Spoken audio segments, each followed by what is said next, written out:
hojjete jireenya koo fooyyeffachuu jedhee jamono baantaadha. Eededa jireenya yaabbachuudhaaf deetiin keeyra qaqaabatee na jalaa shirgigaata roba hundi jibbaata. Babaaro fayyaa yooyyaa malee yooyyaa nageenyi badhaadha taatoo wal guyyaatu saniin jenna fulaan nu ammaan tan jirtunini dira adaammaa ollaan kun ammoo ollaa weellistu teennaa jan jabdu aloo dawwee gar aloo seennee isiileen walisan garsiis hin dhukkubdillee namni ilaan arginillee nasumaan faanteen bu'aa isiila gaafadha saniin jenna. Gandii warri kun ollaaloo dawwee moo?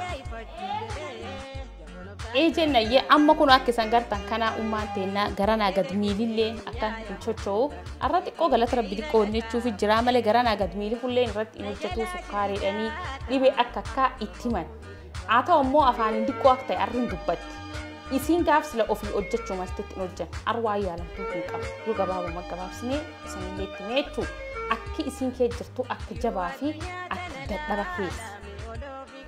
Isan sirbu qofaaf ittiin seenne jechuudha. Akheekha keenya sirbaamti. Kaayoo qaba, fuuldura qaba, dudduuba qaba. Yoo deebinee yoo qabtaan. Kaayoo fakkee qabdan. Jabaannee dachaan. Yoo deebinee buutetti jabaannee dachaan. Yaada keenya. Yoo nu cabsanii yoo walti dachaana. Dachaan ni deebina. Nam tokko yoo hafe nama tokko isan jaarreeti nama irra jaarree deebina. Akka obboleeyyoo waliin dhalattee kun wajjin jaalatan. Wayi qabeenyi keenya uummata jenna.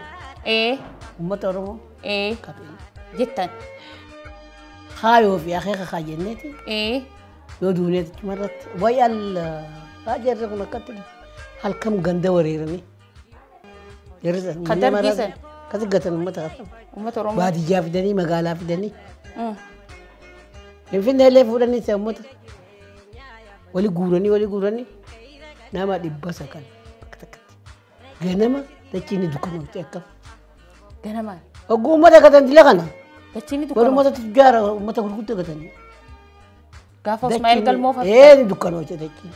Rabbi rahmataa godhu. Pa. Way. Amma sila wala roge agartee akka ogumna harka akka godhata. Baay'ee. Dal mana hidhaa miicata. Amma osoo walitti jiruuti.